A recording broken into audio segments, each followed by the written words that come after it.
you are. I've come for a walk in the deep dark wood. You know, a fox saw me earlier, but I think I got away with it. I told him I was going for lunch with that fella there. Now, I'm going to tell you about your Year 7 critical thinking exam. There's 2 bits on it. Number 1, I'm going to tell you what's on the exam. Well, not exactly every question. And secondly, I'm going to tell you how you can revise and what you can use. So let's get Gruffaloing.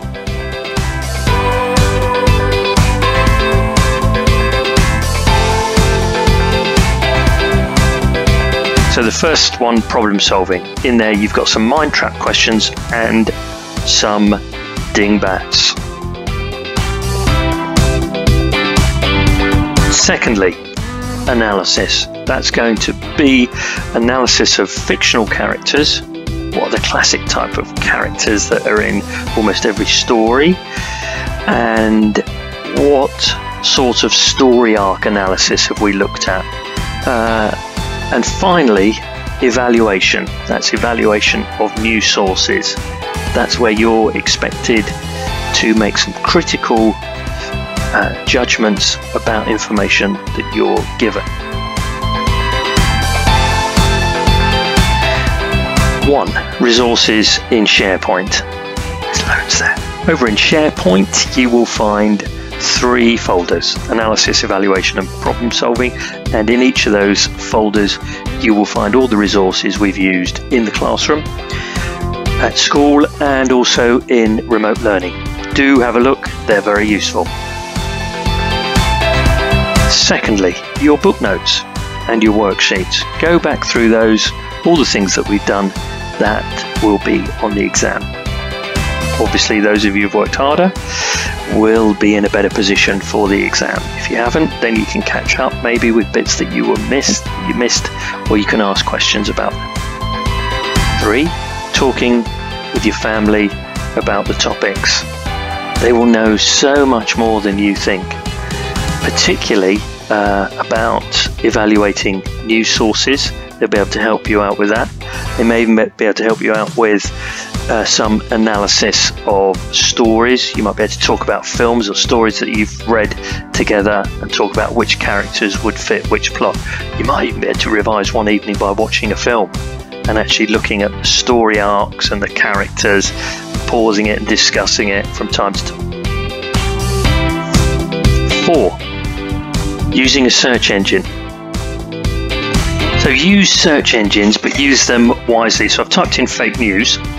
Let's just see, we've got 885 million results.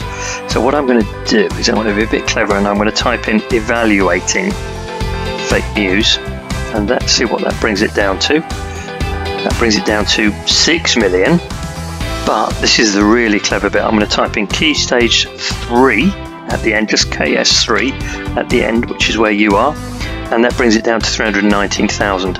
And suddenly we have got lots of resources online that will be much more of a help to you. Some of them will be aimed at teachers. You could even put something like Newsround, BBC Newsround, and things will come in there like CBBC, quiz, real or fake news, and you can then go in and do that one there.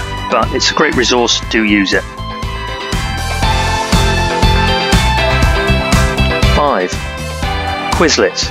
Over on Quizlet then you can see there is a search bar. Now if you go into the search bar and look for something that you're not so sure of, so let's say you're looking at story arcs and you type in Todorov, the Russian analyst. Let's have a look, and so we can see that people have set up some quizzes, and so you can click on any one of those and see what you can do with it. Now you've got flashcards, so you see the first part of the narrative, or it's the equilibrium, and then you move on. What's the second part called? Disruption. And of course you can make a test out of it. That's got multiple choice. The setting is established, key characters are introduced, the storyline is set up. Which one of those is that? It's got to be the equilibrium, hasn't it? 6. Work together on teams with other students. 7 teams with a teacher. Now, although you're not in a classroom where you can chat and collaborate with your classmates, you can do here on Pope. So what you do is you type in a question. Notice I've used capitals and punctuation, and I've been really specific. And after you've typed in your question, what you do is you tag somebody or a few people in it. So I'm going to type C, and that comes up with me. So if nobody else is able to respond, tag me into it and I will get in touch. But first of all, tag in some of your classmates. So you might do @ and a T, and it'll come up with everybody who's got a T in their name, and you can tag them in it. Start a discussion about the topic, start helping each other out. That is good. And 8, be at your best for revision. So I've created this sort of web type revision guide, how to remember better and easier. Over here, good revision, poor revision. Work out what's good for you, what's not so good.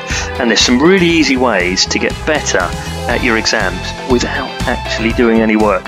Have a look in there. 8 ways to check if you really know something. 9 ways to get better grades. If you're finding it hard to concentrate, here's some great ideas. And if you've left it to the last minute, then have a look at this. We were on the home page. I've clicked on documents and I've come over here. I've arranged the files into learning, revision top tips, fortnight to the exam, which is where you are now in the exam, and some methods of revision. It's not all complete, but there's some really good ideas in there. Do have a look. And welcome to the newsroom. We've got some good news. If you don't want to do the exam, you don't have to. Sorry.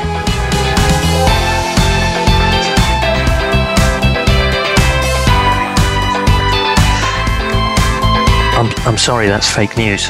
That is fake news. You will have to do the exam. If you need any help with it, tag your friends in on Teams, make a discussion, start a conversation. If you need help from me, please ask questions on it about definitions or things we've done or where you can get information from, and we'll have a discussion. Enjoy the revision, enjoy the exam. I think it'll be a bit of fun, and good luck with it. May the force be with you.